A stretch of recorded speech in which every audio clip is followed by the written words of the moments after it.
great. Please rise for the pledge. Oh, yeah. Yeah. I pledge Allegiance to the flag of the United States of America and to the republic for which it stands, one nation, under God, indivisible, with liberty and justice for all. Roll call, please. Bunton. Here. Campbell. Here. Dempsey. Here. Hill. Here. Pratt. Here. Menzel. Here. Announcements, acknowledgements, communications, and reports, which is going to include quarterly department head reports, but we're going to switch it around and do the presentation to the fire department first. So if I could have Mr. Ringstad come up.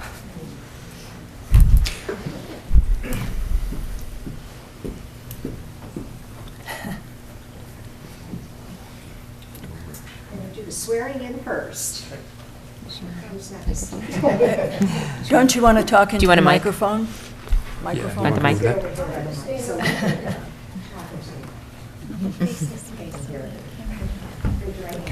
Can we have him facing the camera maybe? Is there a way to? Which way do you find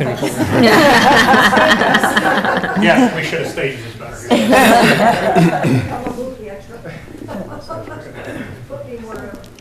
There we go. Perfect. Perfect. Better? Better. Back there? All right. I do solemnly swear I do solemnly swear that I will support the Constitution of the United States, that I will support the Constitution of the United States, the Constitution of this state, the Constitution of this state, and that I will faithfully perform the duties that I will faithfully perform the duties of the office of firefighter of the office of firefighter in and for the city of Mount Clemens, in and for the city of Mount Clemens, county of Macomb, county of Macomb, the state of the Michigan, state of Michigan, according to my best ability, according to my best abilities, so help me God. so help me God. Right, Lynn, right here? Yeah. Okay. It's got the hold Oh, right it's got the there. hold Yeah. right there for me. Oh, all perfect. right. This will sound real good on TV, won't it? Got the hold right here. There we go. All right. Close on that. How do you do that, right? Okay. Wait, got more? Oh, absolutely not. Okay.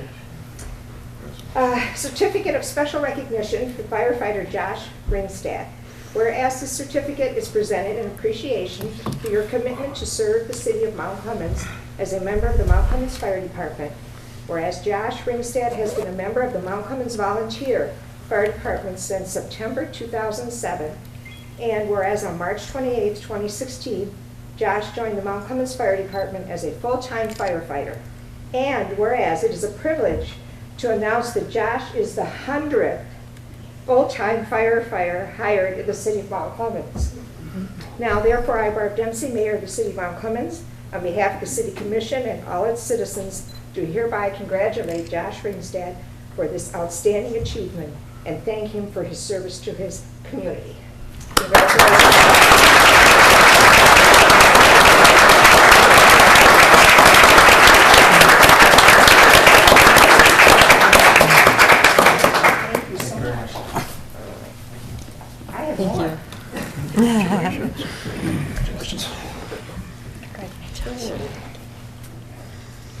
It's warm here, isn't it? It is. Lieutenant Thomas Musheri. You can do it the same way. Whereas this certificate, you've already been sworn in, I think. That's right, yeah. Don't need a badge Whereas either. this certificate is being presented in appreciation for your commitment to serve the city of Mount Clemens as a member of the Mount Clemens Fire Department. And whereas Tom Musheri has been a member of the Mount Clemens Fire Department since June of 2001. And whereas Tom continued to serve its residents as a full-time firefighter, earning many accolades throughout the years. And whereas it is our privilege to announce that on March 27th, 2016, Tom has been promoted to serve the department as lieutenant. Now therefore, I, Barb Dempsey, Mayor of the City of Mount Clemens, on behalf of the City Commission and all our citizens, do hereby congratulate Tom Musheri for this outstanding achievement and thank him for his service to the community.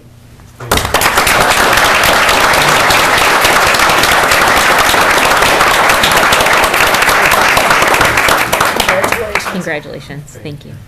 Congratulations.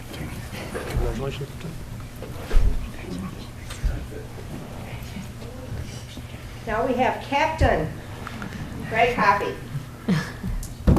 Whereas the certificate is being presented in appreciation for your commitment to serve the City of Mount Clemens and the Mount Clemens Fire Department, and whereas Greg Hoppy has served in the capacity of volunteer firefighter prior to joining the Mount Clemens Fire Department, and whereas on March 1995, Greg was hired as a full-time firefighter for the Mount Clemens Fire Department, and whereas he served as a firefighter until being promoted to sergeant in October of 2005, and whereas Greg has been promoted once again on March 27, 2016, to serve the department as a captain.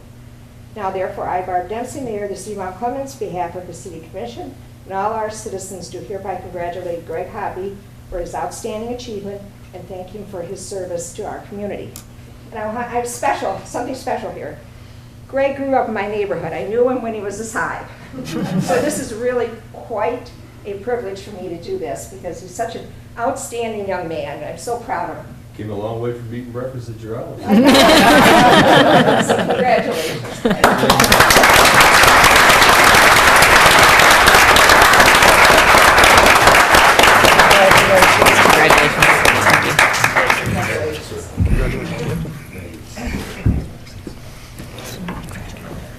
I want to recognize one other thing is that two of these young men came from our volunteer fire department. And I want to recognize the volunteers because you brought them up here to now that they're full-time firefighters here, and I think that says a lot. So congratulations.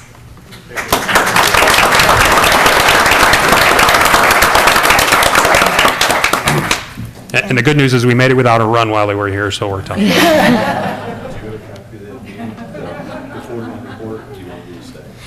If you were going to give it, that's fine. If you want to, if you need to take off it. I'll stand. Okay. Yeah.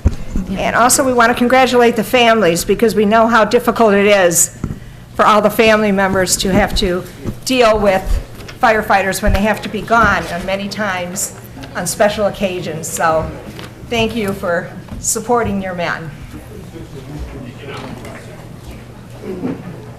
I'll wait till it clears out.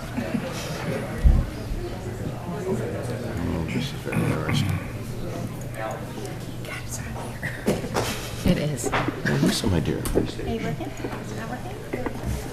I had it stringing up, but nothing's hard reboot. Okay. Guess we'll start off with the quarterly department head meetings. Department head reports. I'm not sure. Absolutely. which order. We'll start with Brian Tingley in Community Development.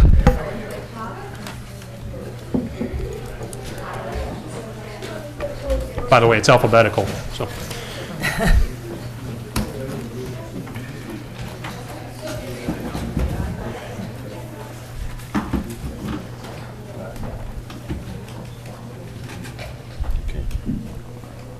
Try to reboot it. Okay, well, for some statistics out of community development, in the first quarter, 159 new building, mechanical, electrical, plumbing, zoning permits were issued. 423 new code enforcement cases were started. There were 289 rental inspections and vacant property verifications. 126 rental certificates of compliance were issued, and 10 new certificates of occupancy were issued. The Planning Commission approved a site plan at 249 Cass for a new construction of a new 9,800 square foot office building, a 3,900 square foot office building, and related site improvements. Planning Commission also endorsed a new public participation plan, which is a requirement of the Redevelopment Ready Communities program that we're taking part in. The City Commission will be reviewing that at a subsequent meeting. The master plan update, we're at a point now where the Planning Commission does need to review the document. And in order to speed this process up, we are trying to schedule a special meeting in this month in May to start that process of review. It will ultimately come to the City Commission before it can be distributed to neighboring jurisdictions for comment. Regarding the Redevelopment Ready Community Program, a presentation from the MEDC is the next step on their report of findings, and that is scheduled to take place at the Commission's May 16th meeting. For some economic development news, I did attend the International Economic Development Council's Business Retention and Expansion course in April.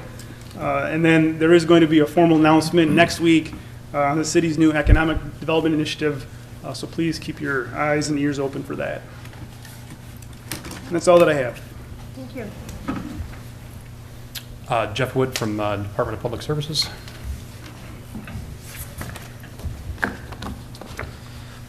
During the last quarter, the focus of the Department of Public Services has been to maintain and enhance to the best of our ability the community infrastructure, including major and local streets, city parks, and municipal properties.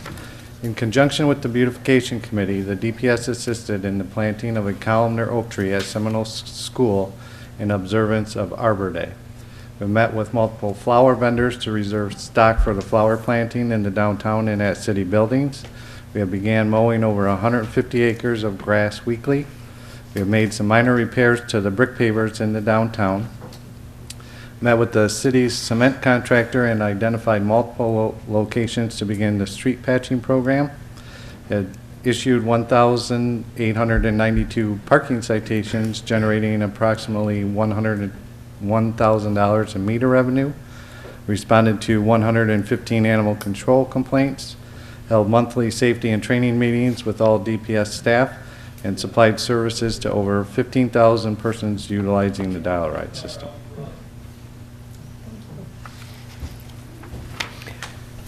Yes. Aren't you going to talk about the fact that we just got the designation for Tree City USA again? That wasn't on my list, but this is our 30th year for being Tree City USA.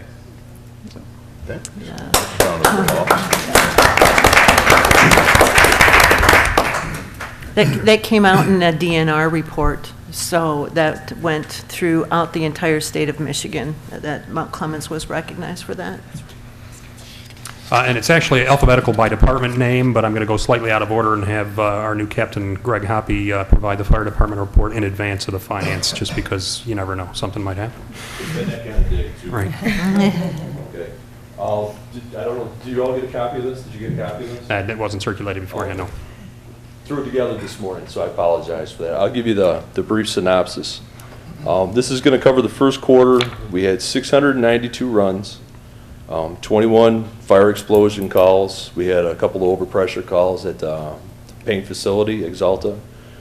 We had 488 rescue calls, 108 general, just helping the public, different things.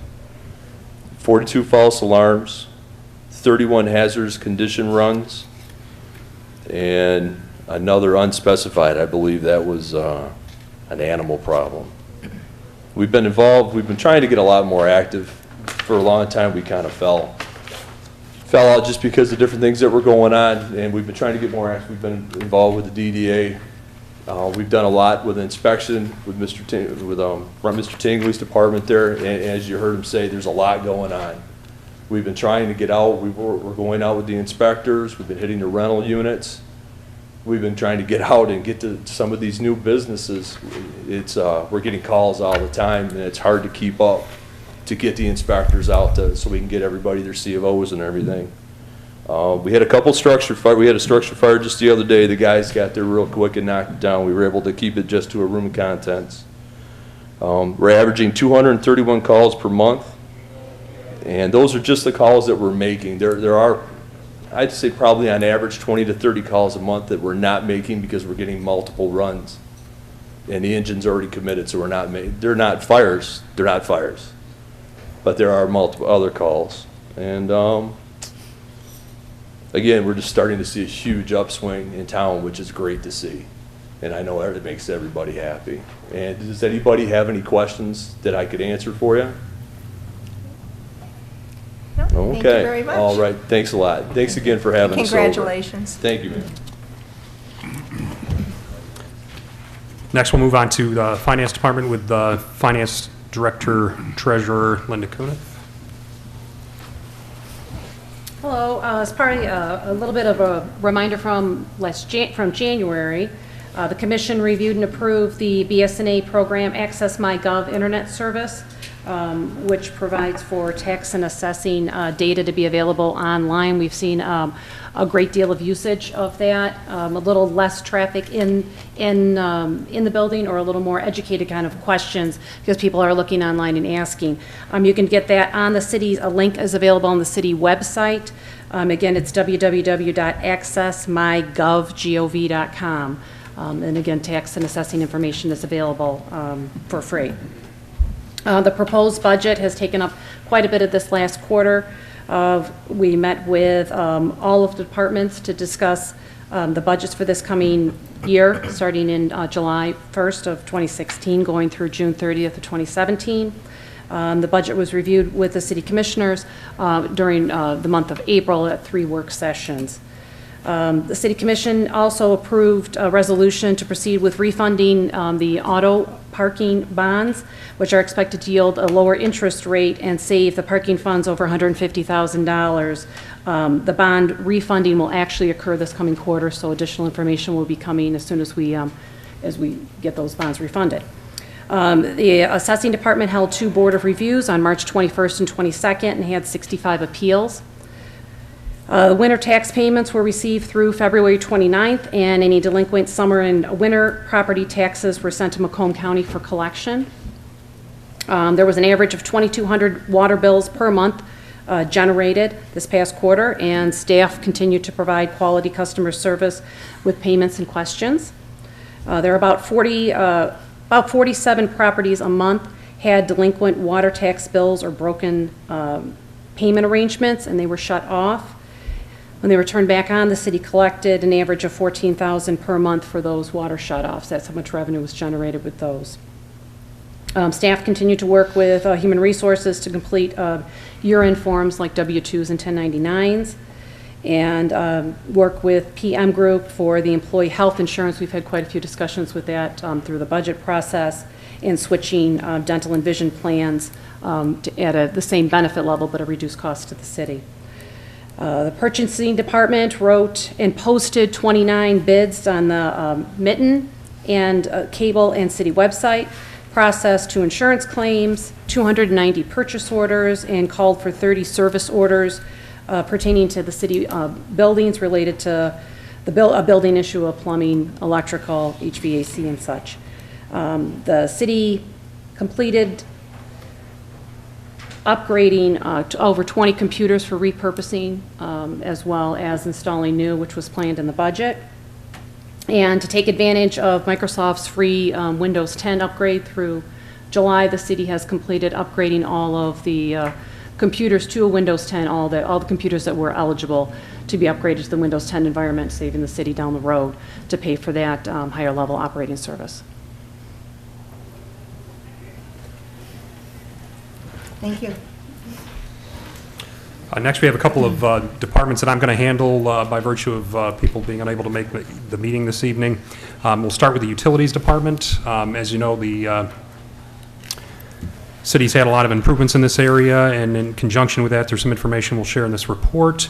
The water filtration plant production, January, February, and March numbers added up to basically 61.66 million gallons of water production on average per month.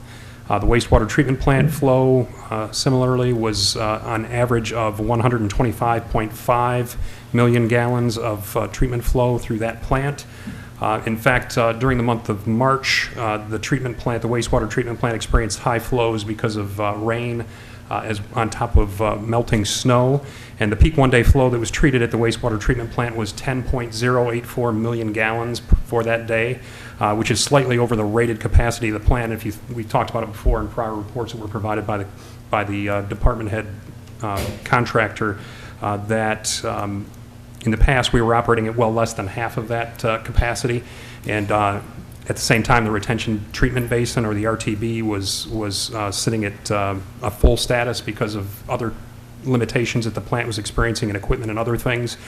Since that time, the retention treatment basin has been emptied, and we were able to treat that flow at 10.084 million gallons for that day without discharging to Lake St. Clair and adding pollutant to the lake and being fined for that, which would have undoubtedly been the result if that had not been taken care of in the past. So that's a good outcome from improved operations at the wastewater treatment plant. And the other part about that, the wastewater treatment plant's retention treatment basin was immediately dewatered after that event. It did take on water during that event, but we were able to dewater it immediately, which is, again, a part of the improvement that was made in the utilities department because of improvements and repairs to various pieces of equipment. The one last item relating to that retention treatment basin is that with warmer weather coming, we are going to go through and clean up some solids that are left over from the prior experience where we had a lot of water pent up for years sitting in that retention basin. Water filtration plant highlights, there have been various main breaks, including a 16-inch transmission main at Riverside Drive and Aspen Drive that experienced a break in February. Other main breaks were at Gratiot and Cass, Alter Court, Dorothea, Groesbeck, and Rose Street, Esplanade. The generator at the water filtration plant was also evaluated and repaired during this period of time. Wastewater treatment plant highlights that we'll add to as well is new influent flow meter was installed in January as there was a failure to the existing meter before that. All kinds of sexy stuff with the wastewater treatment plant. Grit washer units were rebuilt. You can guess what that might do. There was a complete repair and replacement of the shaft and auger on one of the units. The chemical feed pumps at the retention treatment basin were also rebuilt and associated piping was replaced. And then various required reports, including the industrial pretreatment program as well as the pollutant minimization report for mercury, were completed in March as well. Any questions on utilities? I'll save them for a meeting. All right. Last one that I will cover is the Sheriff's Department. We continue to experience some ongoing challenges with software in the Sheriff's Department. They managed to fight through most of the issues and get the reporting more or less back on track, but we are a couple months behind currently. So what I'm going to cover is the months of November, December, and January, as opposed to the January, February, March timeframe, because I don't have those reports for the last 2 months. In the activity summaries broken down by various categories of service. There's a non-assault/property category. In November, there were 247 separate trackable service units in that area. In December, there were 251, and in January, there were 241. Assaultive crimes were 79, 61, and 77. Service calls, 895, 874, and 891. Traffic calls, 322, 351, and then a big spike in January at 473, which resulted in an increase in the overall total number of calls increasing in January pretty heavily. The total calls for November were 1,543, December 1,537, so those were both pretty consistent. But in January, it spiked to 1,682 again, mostly related to traffic incidents, with those being up by about 122 overall. So that's the 3 months of activity that we had reported from the Sheriff's Department. Any questions related to the Sheriff's Department? Otherwise, that completes the reports. Okay. Oh, Lisa, I'm sorry, I'm going to pass the city clerk. Went out of order. I apologize, City Clerk Sorry. Lisa Borges. Voter turnout in the city of Mount Clemens for the March 8th presidential primary election was 34%. We're expecting the November 8th general election to generate a 60% turnout. The city clerk's office received and verified nominating petitions for 3 candidates interested in filling the city commission vacancy. Letters have been sent to various senior housing facilities to offer residents help to register to vote and/or register or request an absentee ballot for the August 2nd and November 8th elections. So far, we are scheduled to visit Martha T. Berry in May and Park Place Towers in June. We will be mailing absentee ballot applications beginning June 1st to voters on the permanent absentee list to request a ballot for the August 2nd primary election. Currently, there are over 1,400 voters on this list. If you would like to be added to the permanent absentee list, or if you would like to receive an absentee ballot for the August 2nd election or the November 8th election, please contact the city clerk's office. Absentee ballots for the August 2nd election will be mailed beginning July 1st. We're preparing to mail business registration renewal notices to all businesses throughout the city. Notices will be mailed the second week of May to over 600 businesses in the city. All business registrations expire June 30th and must be renewed no later than July 1st. Anyone who would like to volunteer to serve on a board, committee, or commission can contact the city clerk's office for an application. Currently, there are vacancies on the following boards: Beautification Advisory Committee, Board of Zoning Appeals, Board of Zoning Appeals Alternate, Brownfield Redevelopment Authority, Historical Commission, Historic District Commission, and Traffic Safety Committee. That's all I have. Thank you. That's it? Okay. Adoption of the agenda? Yes, adoption of the agenda. Sorry. Motion to adopt the agenda as presented. Support? Roll call? Campbell, Yes. Dempsey, Yes. Hill, Yes. Crotts, Yes. Menzer, Yes. Bunting. Yes. Okay. Public participation, this is the time you may address this body. All we ask is that you give us your name, residential address, and that you adhere to the 3-minute rule. There is a public hearing tonight on the proposed budget, which will be later, and you can speak on that subject matter also. So if anybody has anything now, please. Laura Fournier, 70 Lodwood Street, Mount Clemens. And for the past 2 years, I've been coming up here and asking, getting upset, whatever, about the sidewalk issue in Mount Clemens. There's been falls, there's been problems, all kinds of things. We did, I appreciate the work that was done last year, but it was pretty much a drop in the bucket. But I think the worst thing about the kick in the teeth, if you will, is on this Church Street project. I have personally paid for sidewalks on 3 corners of that street. God knows that there were a lot of corners on that street that needed to be fixed. But as part of this project, they came down the street and they took out every single corner. 3 of them mine, all brand new within the last few years. I can't imagine why we would spend our money this way. I know that they're putting a little bit of an additional ramp down to the street level, but if you walk less than a block on any of those corners, you will trip over more problems. I can show you corners, I have shown many of you corners that are not handicapped accessible. Nobody in this room wants a handicapped city more than me. My husband is handicapped. He drives around in a cart that he has to drive in the road because the sidewalks are so bad. When you hit a bump, especially at night, you can go flying. I've got handicapped father, sisters, aunt, and they all have to be extraordinarily careful walking down that street. But when I spend my money to fix the sidewalks in accordance with the ordinances of this city, and then watch somebody come along and jackhammer it all out within a few years, I don't even know what to say. Furthermore, because of our property redevelopment and keeping the neighborhood up efforts, I have 2 more corners, 3 actually, that I need to fix. Now, let me ask you this. Should I fix them?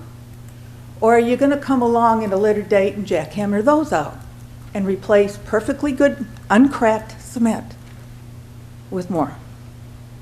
Thank you. Anyone else?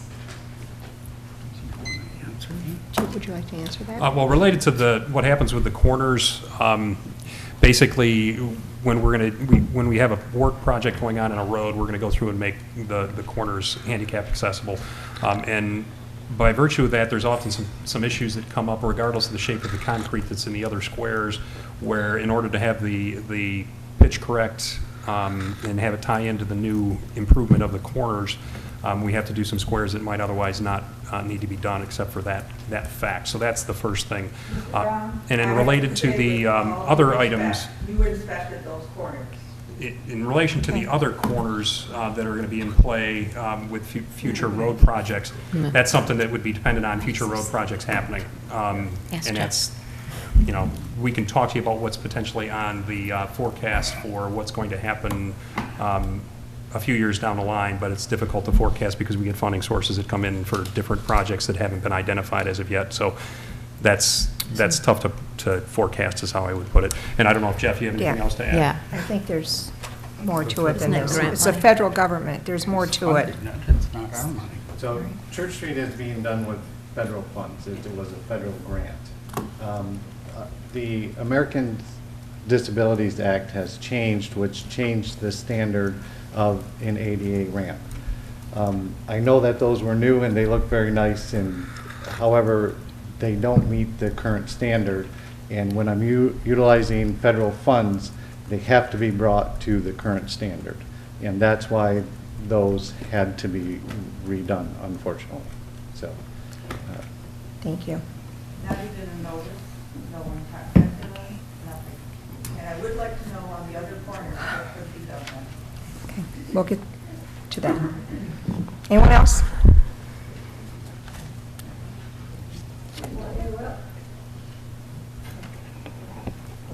Gloria Howard, 260 Cass.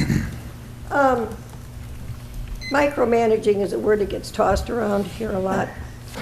And, you know, this quarterly reporting, I've talked to nearly all the department heads.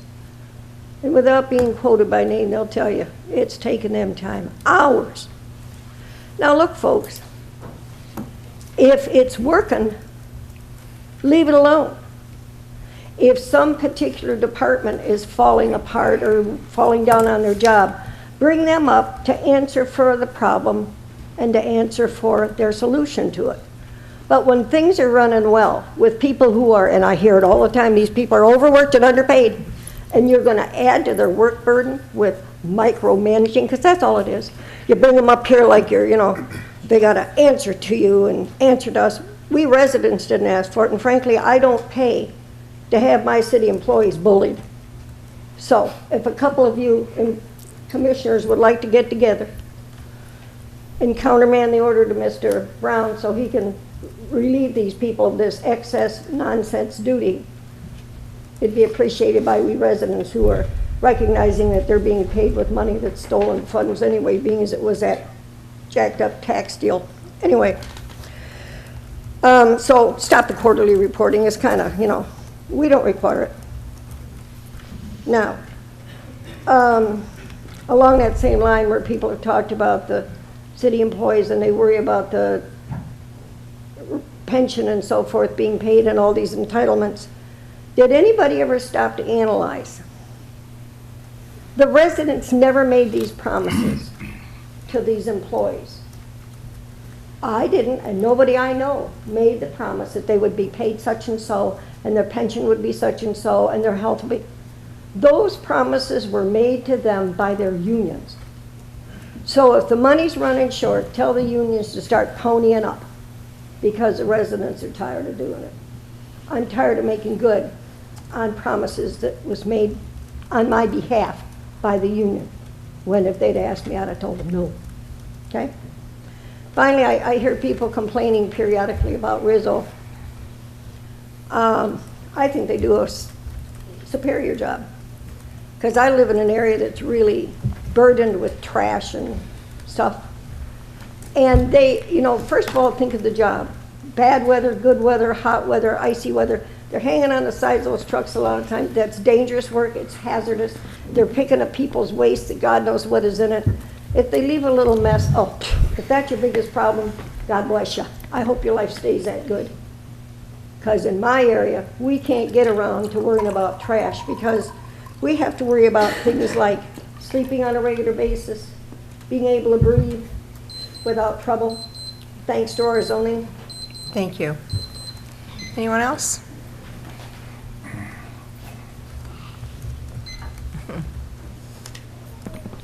Hi, my name is Nikki Knight. I live at 109 Smith. I am the current PTC president at Seminole, and with all the budget cuts, I have also been asked to join the marketing committee that we've reformed. Just wanted to tell you that we are turning over a new leaf, and there are great things coming down the pike in our school system, and I just really want everybody from here going forward, not saying that anybody's done it before, to just speak highly of our district. We have new people in place. We have great things coming, and when I've been interviewing alumni, business owners, things like that in town, I hear, oh, well, these kids, and oh, they don't have this, and oh, they've done this. I want us to just put it all behind us. I just want us to turn over a new leaf, and I'm going to other meetings, not just you guys, because we are a new force to be reckoned with, and I want everybody on board to see us succeed and not fail. And I know a lot of you are alumni or have businesses, and you want to see that too deep down. So that's number one. Number two, and I don't even know if I'm speaking to the right forum, because I do know that you and I spoke about the parks. With all of the testing and the Common Core coming down, these kids don't get enough outside playtime. Our parks need to be a little bit better. Shady Side is a huge area where these kids have nothing else but what is outside. They don't have their games, they don't have their, their handhelds, nothing to get their imagination going. They need good parks. And that has been a bone of contention with a lot of parents that I hear. So I really, really ask that we find the funds. I was told that could cost upwards of $250,000 to make Shady Side better. And I don't know where we're going to find the funds, but I feel like it needs to be a priority. That one especially, because that area those kids need to get their stuff going. I have a huge play set in my backyard, but I'm not like everybody else. So my kids get out there, So that's it. Thank you. Thank you. Anyone else? Michelle Weiss, 18200 Terra Drive, Clinton Township. I just want to make a couple announcements. First of all, I would publicly like to thank several people for this weekend. This was our first cleanup downtown. Lisa Taylor from the Beautification Commission, Diane Kubik from Max and Ollie's organized our cleanup for this weekend. And we had residents, we had business people, we had non-residents, we had lots of family, children. It was a wonderful day. We were able to help Jeff and the streets department by getting the gardens prepped and ready for them to plant. And it was a great day with camaraderie, met a lot of really nice people. And we have people that don't even live here that care about our downtown, and I thought that was amazing. But I just wanted to publicly thank them and thank Jeff for helping us put this together and coordinate it. And we do plan on helping them in the future if he needs any further help. I'd like to remind everyone that this weekend is our Made in Michigan show on Friday and Saturday. We have 65 vendors, which is a very nice size show. On Saturday, we'll have a Roscoe the Clown show at 11 o'clock. At noon till 2 p.m., the Kiwanis will be doing their annual bike rodeo where they give away the bike helmets to the children. We also have added music this year. On Friday from 2 p.m. to 7 p.m., the Music Messengers will be playing on the fountain stage, and on Saturday from 1 p.m. until 6 p.m. So please come down and enjoy our Made in Michigan show. We also will be having our inaugural City Sneakers group will be meeting on May 24th at the Three Blind Mice. We'll be meeting around 5:30 with the feet hitting the street at 6 p.m. for a 2-mile walk or a 4-mile run. So if you're interested, please come and join us. It's a non-competitive event, and afterwards we're going to gather at the restaurant and just talk about our run, walk, and our city. There are 9 different restaurants that will be participating. We do have a website that is set up. It's called citysneakersclub.com, where you can find out the routes and the different restaurant locations. These runs and walks will be taking the participants through our residential area as well as our commercial area. So please come and join us on May 24th. I also would like to let everyone know that our spring edition of our calendar of events and directory guide is now out. There are some down on the desk downstairs. I also have some here if anyone's interested. And this will run you through June, and then the next issue will come out on July 1st. Thank you. Thank you. Anyone? Well, my name is Jimmy Dixon, 94 Park. On Jones and Howard, there's a big hole in the street, and it's been that way for the last few days.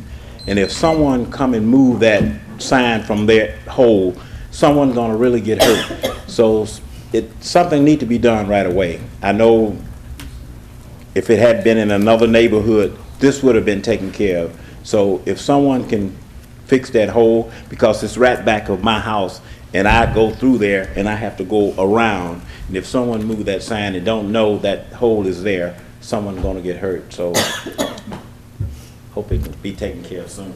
Okay, thank you. Anyone else? Okay. Administrative responses to previous questions raised. Thank you, Your Honor. A sidewalk update, quick summary of the activity from the fall of 2015.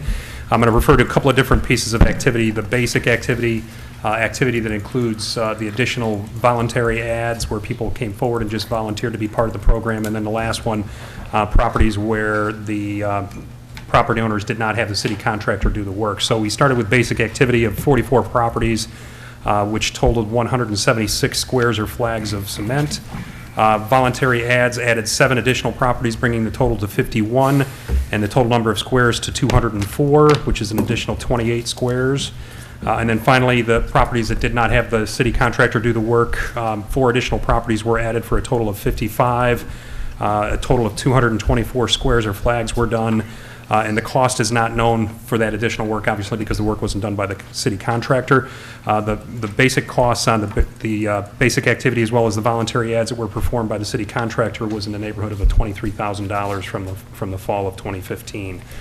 Invoices for that fall of 2015 activity have been initiated, and the primary focus for the spring 2016 activity is going to be Crocker, with other trip and fall locations also added to this phase, as well as voluntary ads that people are already coming forward that want to be part of the program, and they also will be part of our spring activity. Those sidewalk squares and flags on Crocker were marked on Friday, April 22nd. The next item I was going to cover was street cleaning. We had a resident inquire about issues with getting closer to the curb during this process, as well as Commissioner Campbell inquiring about whether notice could be provided before street cleaning is done. These are related issues because obviously if people are on the street parked, the sweepers have to move around them and they can't get close to the sidewalk curb, or to the curb of the road, I should say. We're going to again take a look at the possibility of providing some form of notice and requiring cars to be off the street. There's a couple different possibilities, one of which could be posting no parking signs for trash pickup days that would facilitate easier trash pickup for our contractor, as well as to allow more effective and efficient street sweeping as well. This has been discussed on many occasions in the past, and there are demands that would be added to the city staff in terms of enforcement of any kind of restrictions on parking, and also the impacts on residents for inconvenience and or being cited for tickets if that kind of a choice is made. So we'll look at that again and see what kind of options we have to try to improve the way that we do street sweeping and maximize the benefit.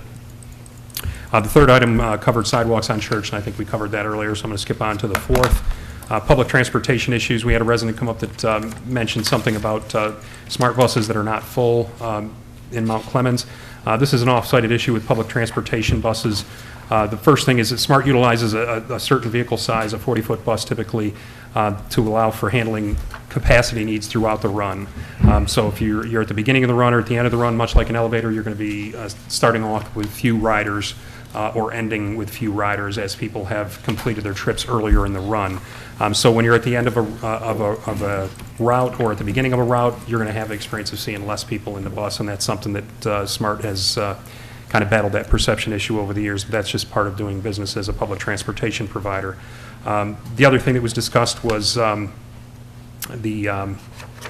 Regional Transit Authority and the possible millage that would come about if their new rapid transit project comes to fruition, and the question as to whether SMART's millage would be eliminated. The key thing to consider here is that we're talking about separate types of service. SMART would be operating local service, whereas the RTA would be operating more rapid transit regional service.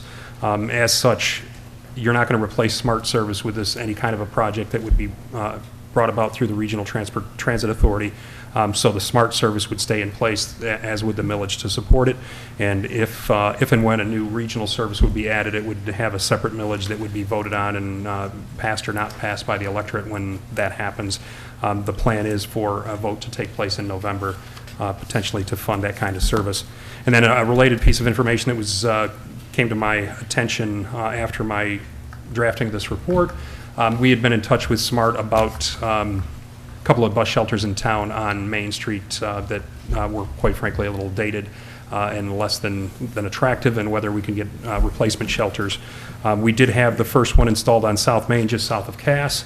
And if you get a chance to take a look at it, it's much improved aesthetically. It has solar panels that will power lights to keep the stop safer at nighttime, as well as powering USB charging ports for people with today's ubiquitous smartphones and tablets and those things. You would be able to charge those pieces of equipment at the smart shelter. So the first one on South Main has been installed. The second one on North Main in front of the court building is scheduled for as soon as they can get it done with all the different construction that's happening downtown. And that's what I have for the administrative responses this week. Any questions, comments? Okay. Approval of minutes from previous meetings. Need a motion? Move to approve the minutes from the April 18th regular meeting and April 25th work session. Second. Are there any corrections or roll call, please? Dempsey? Yes. Hill? Yes. Crop? Yes. Menzer? Yes. Bunton? Yes. Campbell? Yes. Okay, general business 9A. This is a public hearing to consider the City of Mount Clemens' proposed 2016-2017 fiscal year budgets and millage rates. This is a public hearing, so I need a motion to open the public hearing. Motion. Go ahead. Motion to open the public hearing to consider the proposed 2016-2017 fiscal year budgets and millage rates. Second. So the public hearing that we're going to have this evening will consider the proposed 2016-2017 fiscal year budgets and property tax millage rates. Total citywide millages are proposed to be 22.1274 mills, and total downtown development authority district millage is proposed to be 1.6132 mills. This public hearing was advertised in the legal portion of the C&G Journal on April 27th, 2016, in accordance with the city's charter. And a related note, just to cover that, we had a schedule that was published as part of the C&G publication on April 27th. There was a minor error that was involved in terms of the Downtown Development Authority, where it didn't include one piece of information on there as it was submitted. The C&G Journal has offered to do a correction on that. Either republishing the entire schedule or just doing a notice that this number was missing and this is the correct number. This finance director and I have kind of talked that over, and we've decided that we're not going to pursue that from the standpoint that initial schedule is just, it's a snapshot in time anyway.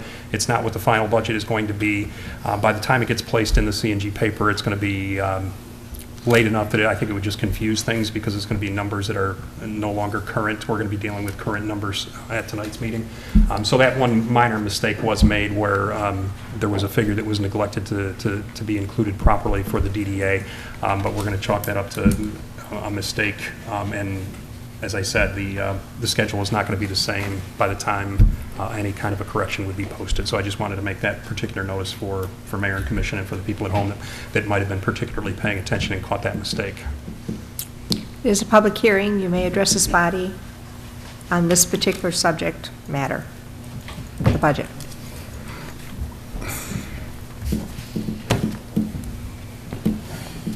Laura Fournier, 70 Lodwick Street. One, I would like to request that, I don't see any reason why that budget cannot be put out on the website. Today's day and age, there's absolutely no reason we should have to come up to the City Hall and stand there and look at that budget. And many of us have work, and it's too late to come up and look at the budget. Secondly, I was very disappointed to see only $50,000 again allocated this year, the city, towards the sidewalks. The city is far behind. Every person on this commission has promised me something. Many times, many of you have also said that you believe that the ordinances should be enforced. To enforce those ordinances, then, we need to do it. And if you do it, there's going to be a lot more than $50,000 that is going to be needed for those sidewalks. I've seen people hurt. I have watched people trip. It's just unconceivable to me that we continue to fool around with this issue. And my sidewalks were inspected by this city. I am also did not see anything in there about the roads. There are so many of our side streets right now in this city that are so bad that if you hit them more than 5 or 10 miles an hour, you're gonna, you know, do something to your car. So I really wish that you would consider putting something in there for those.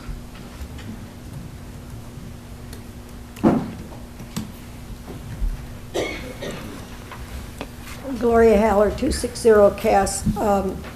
Maybe I can save Ms. Fournier some grief and aggravation, but I've been coming up here 42 years for the same thing and still don't have it, and you're only on 2, so you got a while to go.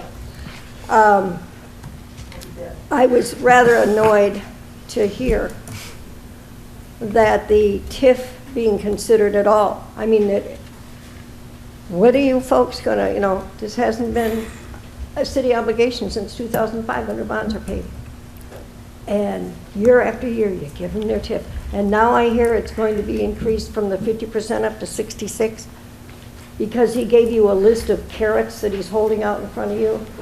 And I can give you some carrots he's held out in front of people before that were just that. You've got to stop giving away our money. This is 10 years. This is the 11th year that we haven't had to give them TIF dollars. And you're continuing to do it. Don't you think we residents would love to have our tax dollars given back to us after we pay them to you?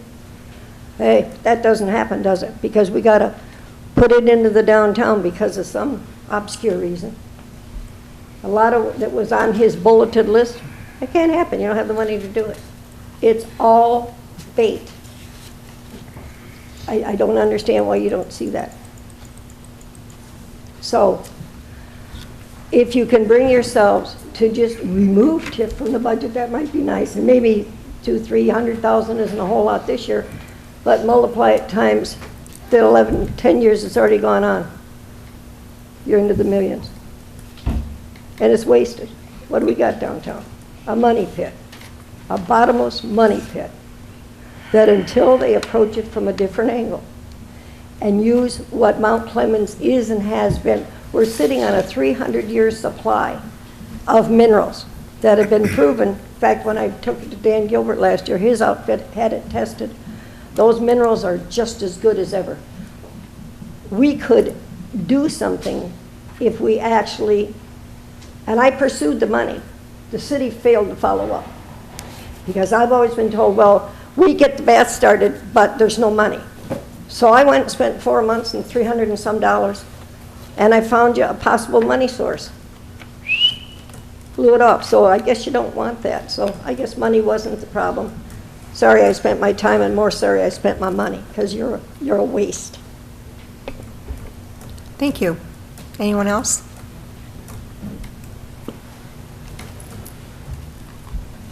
I'm Carol Jarko. I live at 123 South Wilson. I'd like to know what the current tax millage rate is.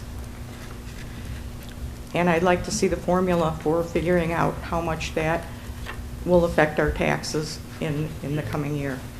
Get the address. Yeah, okay. Anyone else?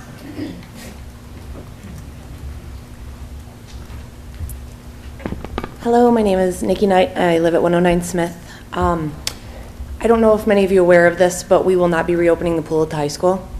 There is, because it was closed, they had to have it re-inspected. And when they did that, they failed a bunch of stuff, part of that being the roof. And I realize that we keep the school system and the city separate. However, our pool is the only pool in the city pretty much, and it helped the residents get out and exercise. And so I would like you guys to consider somehow working with the school system to get that pool reopened. Thank you. Thank you. Anyone else? Okay, need a motion to close public hearing? Move to close the public hearings on the proposed 2016-2017 fiscal year budget and millage rates. Second. Okay. Is this discussion or roll call? Just a question. It's discussion, I guess. We did list in our information that there was a 22%. Okay, so 22 point. 7, I think it was. 22.1274 is the total millage collection, if that's related to the woman's question about the millage question. We have 20 mills for general operating. There's what used to be a 1 mill collection for our public transportation service, our dial-a-ride service, which is now .9137 because of the Headley rollback over the years. There was also a previously voted on pension 1 mill collection that's also reduced similarly to .9137. And then lastly, for sanitation, a .3 mill collection. If you add those 4 figures up, it comes up to the total amount included in the budget of 22.1274 mills. That's the question she wanted answered. That's proposed. What is the current? Same exact level as currently. Same. Correct. It's the same level as last year. There is no increase in the tax millage rate you're proposing? That's correct. No more than last year, but last year. Well, you're at the ceiling. You can't go any higher. Go any higher. That's the ceiling. Right. Yeah. There was no information to tell me anywhere what the current rate was. I mentioned the Headley rollback, and the Headley rollback comes into play when property valuations get too high and the collections are going up too much on individual taxpayers. So sometimes when that happens, certain formulas in play. When that happens, the tax rates get decreased. That's not in play for anything currently, so everything has been maintained at the status quo. There's no increase, there's no decrease. Typically, you're dealing with decreases when you have a Headley rollback, but that is not our case because, again, property tax collections, valuations are kind of stagnant. There's a slight increase this year, but nothing that would trigger that rollback. So everything is consistent with last year. Taxes can still go up though with the property value. Okay. Correct. Okay. All right. Does anyone else on the board have any? No?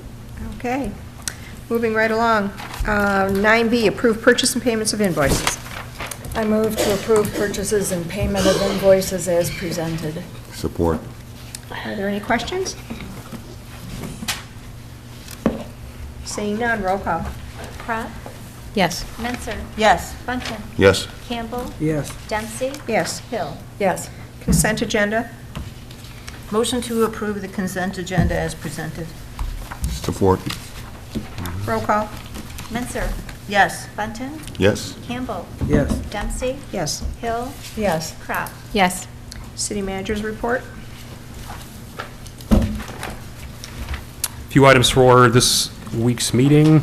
Employee insurance update. One of the things that impacted our budget process for this fiscal year upcoming in 2016, 2017 was a unforeseen huge spike in our health insurance costs through Blue Cross and Blue Shield.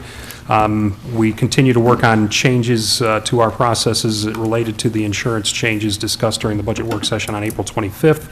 That change to that self-insurance financing model, which is consistent with our current collective bargaining agreements in that it will still be Blue Cross and Blue Shield coverage, is proceeding, and there will be open enrollment meetings, including informational presentations by our benefit consultant, PM Group benefit advisors, scheduled for this week, Thursday and Friday. Secondly, the Mount Clemens Housing Commission update. The city continues to work with representatives of the Mount Clemens Housing Commission regarding their proposal to separate. City administration's primary concern is to carefully address personnel impacts in the best, least impactful way possible. Conversations between the two entities have been steady and ongoing throughout this process and have occurred at various levels of the two organizations. It is anticipated that this matter will be brought to the mayor and commission for consideration at the May 16th agenda. In other words, the commission meeting 2 weeks from today. The third item that I had on here was a fire consolidation study update. Unfortunately, there's not too much new to report on this initiative. The communities continue to work with the study consultant to improve the study document itself. The goal is to finalize that document and have something ready for consideration by the 4 communities: Clinton Township, Harrison Township, Mount Clemens, and Sterling Heights. Number 4, Public Act 269 update to the what's affectionately known as the gag order.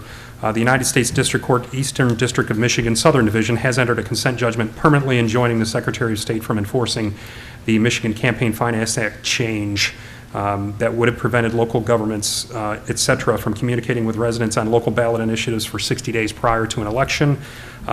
Local governments would therefore not be prevented from communicating in that fashion on those issues during that time frame. That was a move by the state to restrict local units of government from their ability to communicate with people on election issues. They've been prevented from enforcing that.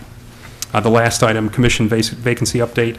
The filing deadline to apply for the commission vacancy was Tuesday, April 19th. 3 people did successfully apply for inclusion in the election process. 1 candidate will be elected to fill this vacancy at the August 2nd, 2016 primary election. The 3 candidates are Michael Bernier, Bill Ford, and Laura Fournier. The elected candidate will fill the unexpired term through November of 2017. So that'll be something that will be up before the voters of Mount Clemens at the August 2nd primary. And that's all I have. Questions? Seeing none. Okay, Commissioner reports. Commissioner Button. Okay. May 1st is May Day. And I don't know if everybody has recognized that or, know about that. But anyway, originally a day to celebrate the beginning of spring. It has a European origin.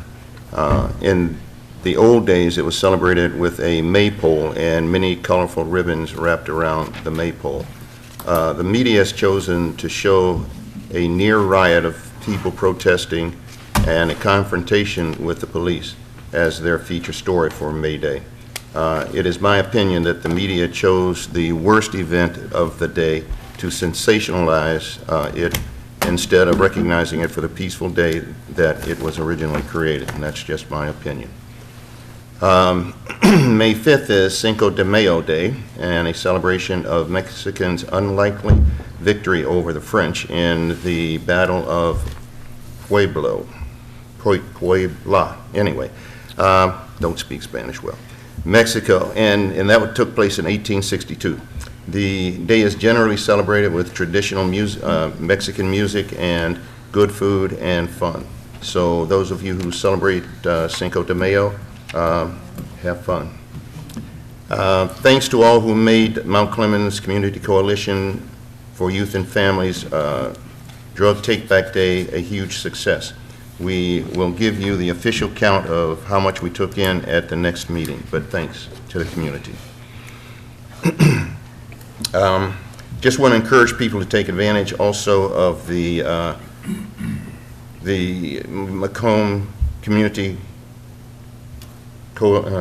Macomb County Community Services Agency that are offering for seniors and those who live in the Macomb County and for seniors in the Macomb County the opportunity to have some things done for them, such as lawn maintenance and electrical work, changing of storm screens and doors, installing smoke alarms and other things like that.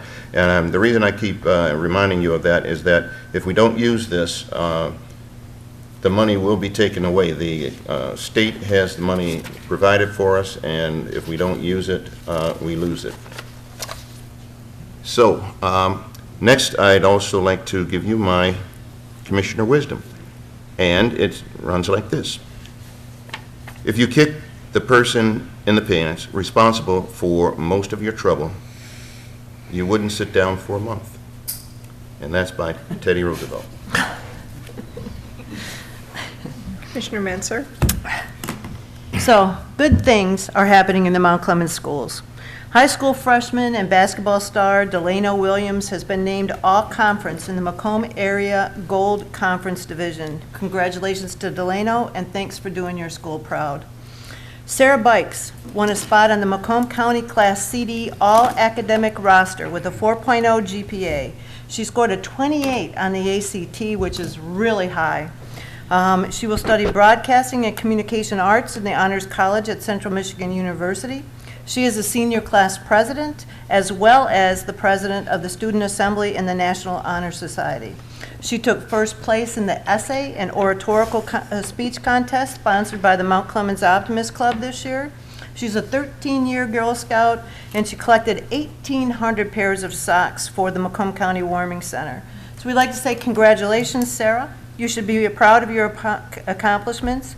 We're thankful for your service to our community, and we're in awe of your academic achievements. She's the camera woman. She's a camera. She's back there. I thought that was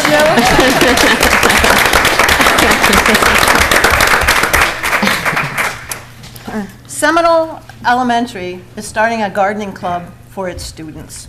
They are in need of tools, plants, probably bags of topsoil, anything that you would want to donate to the school so that these kids can get outside and learn to garden. I'd like to see them grow some tomatoes and some, cucumbers, things that they can actually eat. So if you have tools that you would like to donate or plants that you would like to donate, you can contact me. I'm sure you can contact the mayor.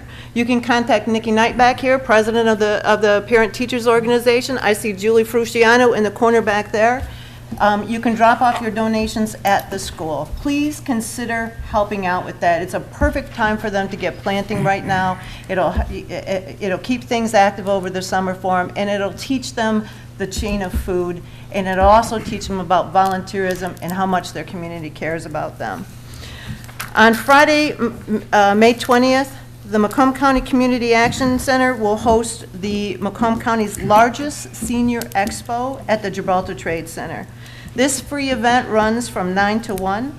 There will be cooking demonstrations, dancing lessons, chair yoga, a DIA, Detroit Institute of Arts exhibit, health screenings, prescription medication disposal, document shredding, along with bingo and other events. It's normally a fun day filled with information and freebies. So if you're a senior, please take advantage of that.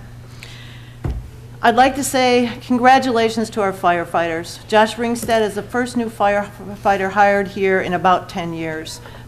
These are great guys who care about our community, who have been loyal and dedicated, and I honor them for their service to us. And finally, Stark Hardware opened its doors in 1950. It's been a familiar sight on Cass Avenue for decades. For 66 years, the Stark family has served the residents and homeowners of our city. Beatrice Stark, or Grandma Stark as many know her, was only 24 years old when that store opened. The Stark family has given much to our city, and it's time for us to give back. Grandma Stark will be celebrating her 90th birthday on May 15th. So I'd like to ask you all to send her a card if you can. Send her a birthday wish. And you can send it to Beatrice Stark, 36725 Utica Road, Clinton Township, 48035. I'll leave the address. You can get it from the mayor or the city manager. If you have a story to tell her about your interaction at Stark Hardware, please do so. So happy birthday, Grandma Stark. Please enjoy a bit of the Irish on your special day. And those are my comments today. Thank you. Commissioner Crump. I would like to encourage everyone to take part in the Friday and Saturday of Mount Clemens. It seems to be Made in Michigan Festival is a great event, including the farmers market. I'm looking forward to that being open, and lots of good flowers and probably some early vegetables, maybe some rhubarb this week. Commissioner Coffee Talk for myself and anyone else who would like to attend, May 10th and May 14th at John's Family Grill, both at 9:30 in the morning. I have been doing a lot of walking around town. My usual run routes, I've been taking them a little slower these past few weeks, and so I have been doing a lot of walking through our thoroughfares in particular, and hope that even though we as residents go through those every day, specifically Cass, Gratiot, northbound and southbound, we become, I think, numb to some of the things that may be, just around and maybe falling apart or neglected. And I think spring is a good time for anyone who has a business on those areas or a home on those areas to really take a look at what is surrounding them, because it's what people see when they drive into our city, and several of them, we have a lot of visitors every single day to our city, and it's a serious problem. Because it's the perception that they take home with them and away from our city. We don't want a bad taste in people's mouths of Mount Clemens. They should see what we see, and what we see is a welcoming community, and we want that to shine through. when we have things falling apart, that's not what the message is. And so I hope that places like the post office pull their weeds and take care of their land. And I think, don't want to name too many names, but I think that it's a fine time to step up everyone's game and do their part. So that's all I have today. Thank you. Commissioner Hill. Well, just to piggyback on what Commissioner Kropp said, one of my pet peeves is trash. And where I live, I'm picking up trash all the time. And so I would like to just encourage people to pick up trash, even if it's not your trash. If you see it, pick it up. Anyway, to get on with what I was going to say. As Commissioner Bunton said, the Mount Clemens Coalition for Youth and Families held our drug take back on Saturday, April 30th. And not to contradict what you said, but I was there and I was really a little disappointed with the response that we had. But we appreciate the people who did come and turn in unused or expired prescription drugs. One of the leading causes of drug addiction is people who use prescription medications prescribed to others, especially painkillers. And one way of preventing that is to safely dispose of drugs. This also helps the environment by keeping drugs out of the sewer system and keeping them from contaminating the soil and landfills. If you miss the event on Saturday and have prescription medications that have expired or are unused, you can turn them in at the sheriff's office, I think, anytime. Yesterday was the annual crop walk here in Mount Clemens. Although the weather was not the best, there was still a good turnout of walkers for the event. My husband Tom and I walked again this year. Actually, he walked yesterday while I attended a family event, and then I walked this morning to do my part. I'm happy to say that we were able to raise over $1,000. That was just the two of us. I'm sure many other people raised lots of money too, but this money will go towards alleviating hunger right here in Mount Clemens, throughout the United States, and throughout the world. So thank you to everyone who contributed to any crop walker, and thank you to all the people who walked in the event yesterday. I am looking forward to the Made in Michigan show on Friday and Saturday. Last year, I discovered something, these alpaca balls that you can use in your clothes dryer instead of having to use fabric softener. And I need to replenish my supply, so I am looking forward to the show. And also, I'm looking forward to discovering other interesting products. I will be working at the Bass City Association's booth on Friday and maybe on Saturday, so I hope to see many people up there. Please stop by and say hello. That's it for me. Thank you. Have a good evening and a great week. Thank you. Commissioner Campbell. Regarding the Made in Michigan show, I saw the weather report, and Saturday's supposed to be sunny and 77, so good weather for that. It was nice seeing the fire department here. I've been here 9 years, and that was the first time I've seen a new firefighter sworn in, so that was nice. Mr. Dixon and the street concern, I hope that they can look at that. And regarding the street sweeping, on our street, my street, because of a car that was not moved, the neighbor had to come out and clean the grate because of the neighbor's car that was sitting there. And there's a pile of red buds and sticks that are about 2 feet wide by a foot high. So I know it is an inconvenience to have people move their cars, but it's also going to be an inconvenience if they have to come and have to clean out the drains. So with that, thank you. Thank you. I just have one thing. I had the opportunity this afternoon to visit with a very interesting resident of Mount Clemens, Marion Nicholson. She lives over in the Park Towers. She's one of the oldest living people over at the Park Towers. She turned 100. So I had an opportunity to sit with her today and talk to her, and what an extraordinary lady she is, and a lot of history. And I had a chance to hear from her what Mount Clemens was like way back. So I just want to give a shout out to Marion Nicholson, a wonderful lady, and happy birthday. And with that, I need a motion to adjourn. So moved. It's fine, thanks. Move to adjourn. Second. Roll call, please. Bunting. Yes. Campbell. Yes. Dempsey. Yes. Hill. Yes. Pratt. Yes. Menzer. Yes. Meeting adjourned.